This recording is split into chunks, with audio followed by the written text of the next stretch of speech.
It's been voted America's most haunted house, with many saying it was destined for the title due to its horrific origins. With so much supernatural activity, it's no surprise that paranormal groups and visitors are fascinated with the ghostly sightings and the dark history of Whaley House. You see, it all started in the year 1852 as Thomas Whaley watched the infamous horse thief Yankee Jim Robinson being executed.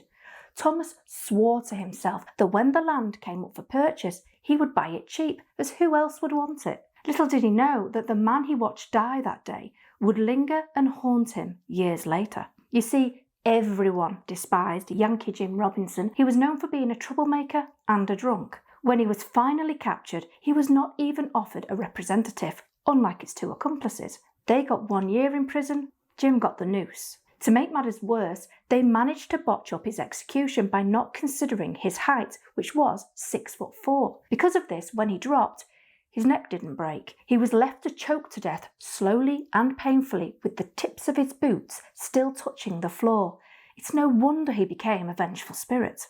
In 1855, Thomas Whaley bought the land and started construction the following year. He was quoted as saying, "My new house, when completed, will be the most handsome, most comfortable and convenient place in town, all within 150 miles of here."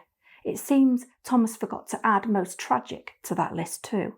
The family moved into the house in 1857 and opened a general store from the building within a few months. But before all the heartbreak the family would suffer, they started to feel that they were not alone, which is really no surprise, as not only had the land been used for public executions, but it had been a cemetery too. They told a local newspaper they believed a poltergeist was in their home, a spirit thought to be Yankee Jim Robinson. They claimed to have heard him stamping his feet and leaving footprints behind. Chilling sounds would fill the home. Even neighbours backed up their story by commenting that they would see apparitions at the windows of the property. But then disaster struck as their 18-month-old son Thomas contracted scarlet fever and died. The little boy has stayed close by though, even after death, as he is even now heard crying and giggling throughout the home, and if you listen carefully, some have said you can hear his little feet running along the hallways. Well, as you can imagine, the family was reeling with grief from this loss. But within a short time, disaster struck again as the general store was destroyed in a fire. This prompted Thomas to move his family to San Francisco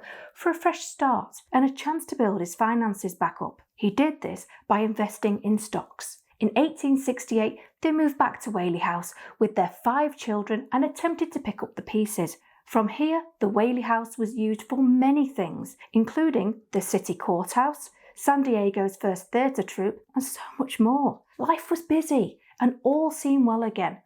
But it gets worse. In 1870, businesses were moving away to a newly established town, which is now the Gaslamp Quarter.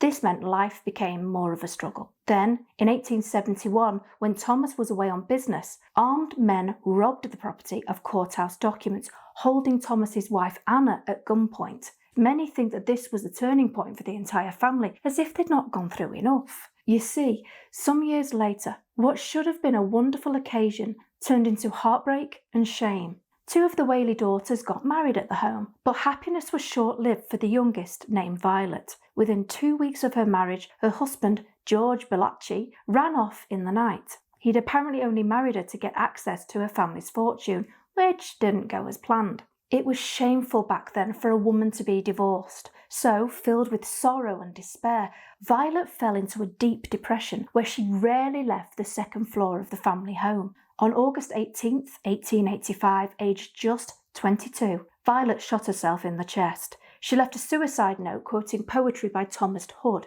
It said, "Mad from life's history, swift to death's mystery, glad to be hurled anywhere, anywhere, out of this world." Her tortured spirit has been reported lingering on the second floor, where she spent the last days of her life. People say that there are numerous cold spots and her presence is felt. It seems she never really escaped her feelings of sorrow and shame.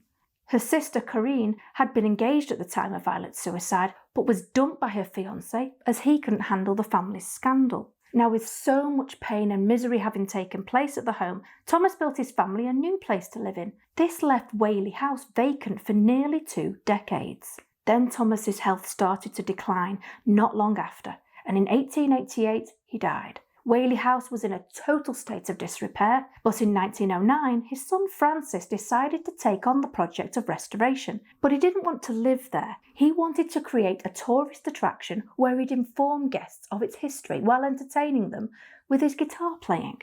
No one has lived in the property since 1953, but on the many occasions it's been renovated, workers and guests have said they've experienced many paranormal things. The smell of French perfume has been detected numerous times over the years. This scent was a particular favourite of Anna Whaley, Thomas's wife. Is this the trail she leaves as she walks the empty hallways of her lost home? Thomas Whaley has been felt and seen in the house too, particularly at the top of the stairs, and has been described as wearing his frock, coat and top hat. The amount of supernatural activity, though, doesn't stop there. Mists have appeared inside the home, lingering unnaturally. In the music room, the chandelier's crystals will move with no breeze evident.